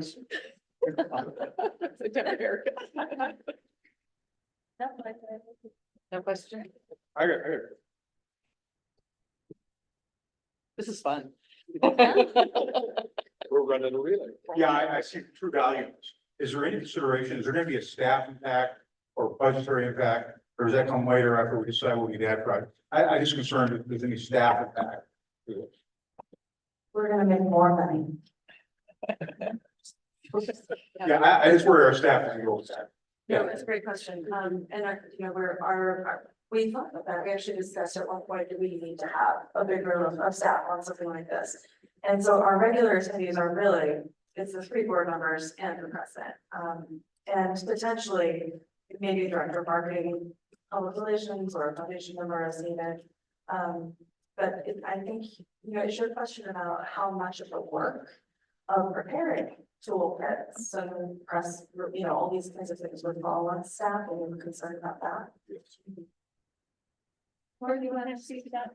I actually think the committee. Yep, on it. Jim, I think I think advocacy is an important board role, and I think this actually will help us to be stronger at advocacy, and it will give us more voices. In addition to the internal voices that have already been speaking with legislators and so on. I don't see this creating a lot more work. Alan mentioned the person who plays the role of campus advocacy coordinator. That was Jen Kovitz, Director of Marketing and Public Relations. I'm not sure who it'll be. We haven't talked about that yet. Probably somebody from advancement. And so I guess the short answer is I think it'll actually help share the work, and I don't see it as a burden. My comment is, we're associated with the state organization for community colleges as well as ACCP. All we need to do is ask them, we like any toolkit, we want to plagiarize every bit of it and run with it. You can't do that. It won't take that much time to put all that together. So, my 22.5 cents. One other thing is, this is gonna kind of push the board into maybe testifying in Salem. And when you're an elected official talking to an elected official, they hear you more than they do if it's somebody else. The person they hear the most is a student. and then it's an elected official. Sorry, my great comments. Well, I need to ask Paul, I actually don't think we need a motion for it to count as our first read, do we? No. No, so this is just our first reading. Yeah, okay, I do wanna commend, I mean, yes, all three of us worked a little bit on the language, but this was Aaron's idea. It's just a really good one, so thank you. Can we pass the microphone to Erica now to do the board policy cleanup? And this one, the genesis of this actually was several people asking about individual policies. And we got comments from a number of individuals that we then used in our process. So thank you, everybody. This feels like a board effort in a lot of ways. It's the initial cleanup, and then we have talked about a 3-year schedule where every 3 years we'll make it for all the policies and reapprove them as a board. So more to come on that schedule coming up. But some of the things, so there are a number of edits to grammar, language rules. You can see the mission statement to match the college. You can see more information on the chair and the vice chair role. You can see information on the advocacy and investment committee included in there. The committee chair roles, guidelines for a calendar, high level, although we will have a board calendar that will be updated every year, but more on the expectations of what you can expect generally in timeframes. And then included in it is that we will make an effort to have a meeting at every campus and then in various communities throughout the year. So those are some of the highlights. Does anybody have any comments or questions? I do. My first comment is on the first page vision statement. When I looked at it, I went, oh, we do a ton of community enrichment. So why wouldn't we call that out too? So that it's part of our vision is to do that enrichment for people that are mostly retired. And then the next is over in number 10. We talk. Alan, can we just really quick talk about number 1? Sure. That's taken directly from our strategic plan. Okay, well, I just throw it out there because I thought about it, so, you know. And then back to 10, we talked about college, let's see, approved what, let's see, it had to do with audit and finance. But I just said, well, why don't we call it audit and finance if that's what it is, or accounting and audit. And then the last thing was, you know, when we call out the communities that we want to visit, maybe we should just say what they are. I mean, it's like, yes, it's, you go to Pineville and Madras, and we've come to La Pine. Is there value in going to Colma? I mean, and there probably is going to Sisters, but it's like, maybe we should just call out the ones that we're planning to want to visit. Alan, we thought we were better off being a little bit general because we probably won't go to those other communities every year. And so what we're going to try to be doing is mindful every year of going to one of the other communities. We definitely want to go to where we have a campus, but then we want to kind of rotate the other communities that are within our district. And so we just wanted to be flexible on that. That was the reason why we did it specifically. But I'm not clear on what your comment is about the audit thing. And I'm not either, you know, I read through it and you go, oh, well, what are we talking about? Well, when you read it, it's just like when I was reading through it, it's just like, number A, I just said, why aren't we just calling it out as audit connection? Let's see. I don't know, skip it. It's not that important. It's all there. It was a long read. There was a lot of stuff we had to read. You get tired. Send us notes later, if you think of it, because we're happy to take notes. Okay. 2 comments. The first is committee chairs. One, thank you for adding the description of committee chairs. I think that's really helpful. And I know it's an appointment process for committee members and committee chairs, right, Laura? So I guess my question is a little unclear. I guess it says like board chair will use reasonable efforts to consult. So I guess how would someone express interest in being a board chair? So you are getting ahead of us, but I will take it right now. So traditionally, what we have done is we have the at this meeting, which is called our annual organizational meeting, because our fiscal year starts in July. The new incoming chair has made all of the assignments and has contacted everybody ahead of time and chatted with them or asked them for interest and then tried to accommodate as many as possible. And in talking with the committee, the policy committee, and then talking with Joe and Lori, we thought that was a little bit of a cart before the horse, because we always kind of guess that our new chair is gonna be the vice chair from the previous year, but it doesn't have to be according to our policies. So we thought that that might be a little bit, weird. And we also thought that that doesn't tend to give you a lot of time to come up with the assignments. And also, since it's the summer, we don't do quite as much committee work as we do during the year. We thought there's probably no harm in waiting until our September meeting, assuming, again, I'm getting ahead on the calendar, but assuming, or the agenda, assuming that we're gonna miss the August meeting as we typically do. So, my thinking was to ask that everybody send me an email, please, and tell me like your preferred 2 or 3 committees in order. I can't promise that everybody will get what they want. I can tell you right now that Erin's gonna be on the advocacy committee. But anyway, other than that, tell us what your first choice is, your second choice, and if you've got a third choice. And I'll try to accommodate, and I'll contact folks if I've got questions or things like that, but I think that might be the easiest way if you're all willing to do that.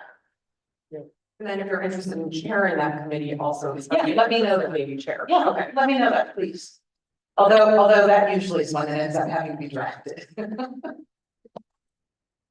And then my other comment is on page, I don't know, the calendar, I think is really helpful. My recommendation is you actually start with July instead of January and like work from July, since that's, we start our year on page 12B9. Since our year is a fiscal year. Yeah, does that make sense to people? Sort of. Yeah. I think it's really for me, just like a flow. So do you mind, business. moving that around with the master copy? Thank you. I've been thinking about, so I'm on the OCCA committee, I represent the college there. I've been doing it a lot of years, and it's like, hey, someone else really should be moving forward to do that. And it was like, well, we could share with another board member so that we do a more of a knowledgeable standoff, or and then I have another thought is, hey, what if I want to be on the advocacy committee and so do 4 other people? Can I still be on the advocacy committee, but I don't get to vote? No, because we can't have a quorum. Okay, but they're all meetings of. They are But I don't publicly know. noticed, So but why is that?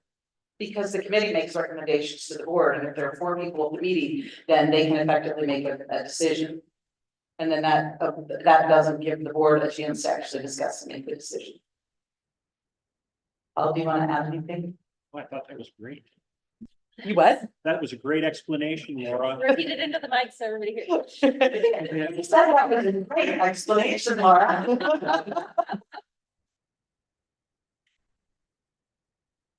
I do think we tape those, though. You can always watch them, but. I watched the real estate 2 months ago, and you did a great job with the questions you asked, so thank you. I mean, he Thank raises you. a good point of like, then what is the decision-making process for appointing people to committees, or is that just within the chairs? It is within the chair's purview, but we take into consideration what board members want. And Yeah. honestly, we haven't had very many times when people have been really upset. I mean, like, I think neither Erica nor I wanted to leave the foundation board. Did you hear that, Zach? But, we had to share the wealth because that's a really fun assignment. It is fun, I don't want to. Trust me, nobody has wanted to leave that assignment.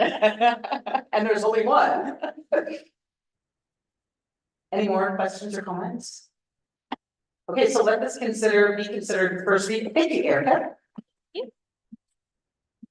And with that, we move on to a decision about the August meeting. And typically, we do skip one of the summer meetings, and it's usually August. Lori, do you have a sense that there's anything pressing that we'll need to deal with in August? Okay, none noted.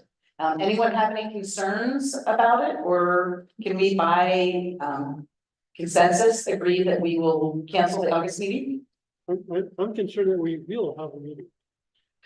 Joe is concerned that we will have a meeting. Okay, then let us consider by consensus, the August meeting is canceled. I am sorry, the rest of you will have to find something else to do on the second Wednesday of next month. And so that brings us to board member activities, and Erica, may we start with you? Mike. I need a mic.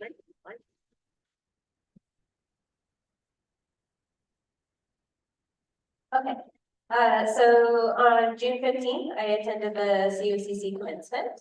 And it was lovely as always. It's so good to see everybody. And so proud of the graduates. June 17th, I went to the Madras groundbreaking for the Madras campus expansion. On June 18th, we had a board orientation committee meeting. And we also had another meeting on July 9th, and I feel we're really, next meeting, we'd like to bring suggestions to the board on an outline of what orientation could look like for new board members. June 18th, we had a policy review committee, which we did this, that we just did.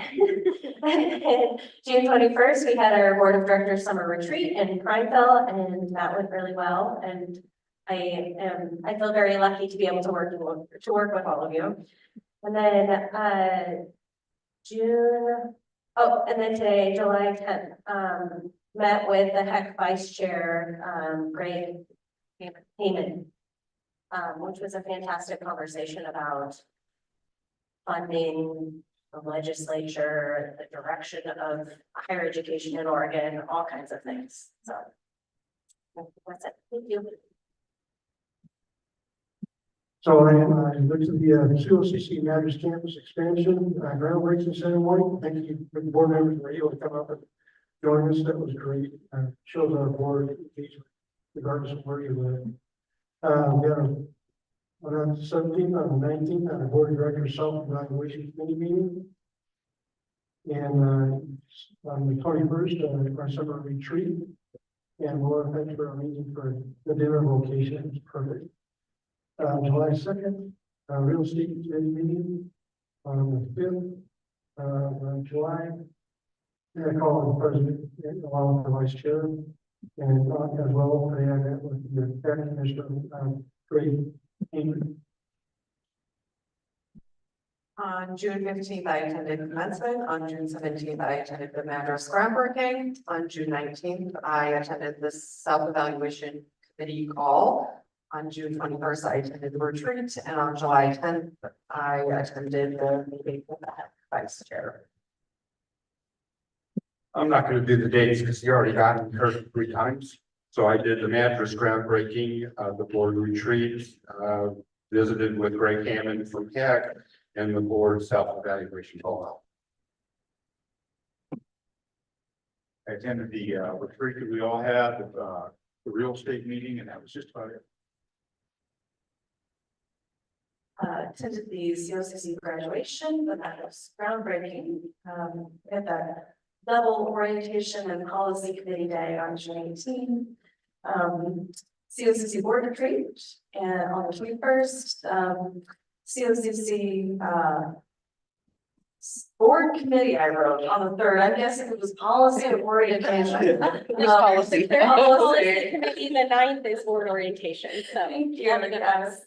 And then today, the HEC discussion with Greg Heyman, which brings us to today. We're here in Lamine, and I just wanted to take a note and say thank you to everybody, from Lori to Cindy to Emery to Alicia to everybody who's made so much effort, Amy, to really expand our presence down here in Lamine. It's made a huge difference to the community, and more importantly, I really hope it helps create a culture of education out here that increases access to higher ed. So thank you all very much for being here, everybody from the Give Track. I attended commencement. and retreat. And then the policy committee meetings were on the 18th of June and the 3rd of July. On the 26th of June, I had a call with Zach on the presidential search committee stuff. On the 2nd of July, I had the real estate committee. Joe and Lori and I had our regular call on the 5th. I had a call with Alan yesterday on the 9th, and I had a call with Preston today. And the most coolest thing that I think maybe I've done since I've been on the COCC board, except for hiring Dr. Lori Chesley as part of the board, was on the 30th, I went to Prideville. And I just want to take a quick moment to tell y'all that our Christy Walker and a lot of folks on campus have done a wonderful job of outreach for the college, I think, in attending all of the Pride events around the community, or in all of our communities that we represent. And Susie Christensen, who you guys know is the administrator in Prineville, she sent out emails to like everybody she knew that ever had anything to do with COCC and asked us to man the booth. And so I told her that I would. And I got the most awesome opportunity to be the Bobcat. I got to be the Bobcat. And you know what? You can and I got to give out hugs. I did not hug anybody who didn't come up to me and ask to be hugged. You know, but you can wave to people, you can dance, and no one knows who you are. So you're not humiliating yourself. So I highly, highly recommend it if you are ever so fortunate as to do something like that. I hear there might be video, so. There is video. And when Susie took it, I said, you know, I didn't know you were taking video, but can you believe my kids think I can't dance? What the heck? Okay, so would you pass that to Lori because we now move to the president's report.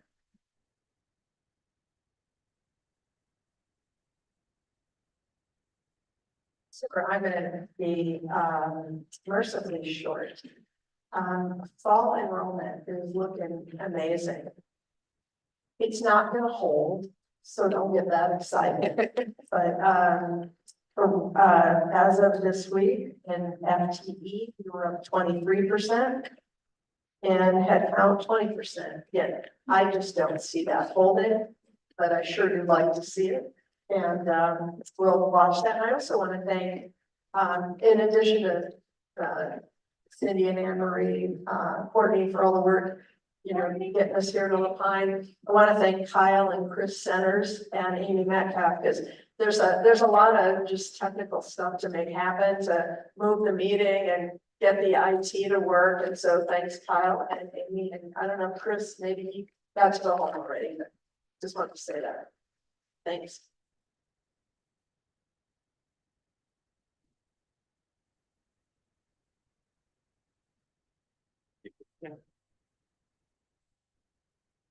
Okay, I'm paying attention.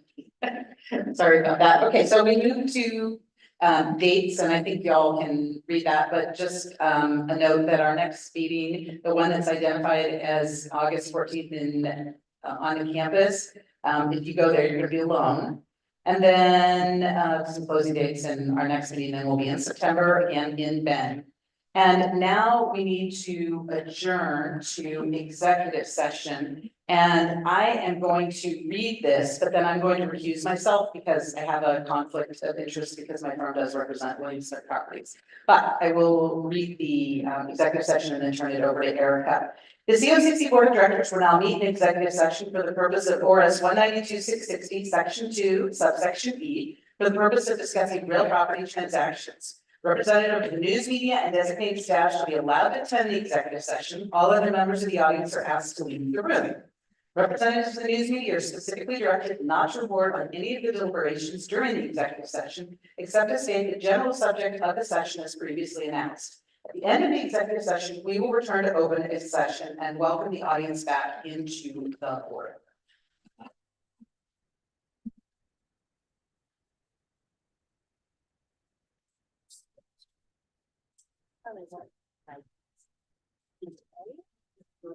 Thank you so much to our captioner. I'm gonna go ahead and move you from the room. Yeah, I'll leave it like in the lobby for you to get it.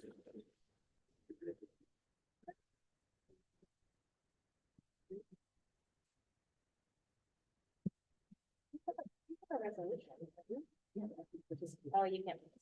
Okay. Thank you.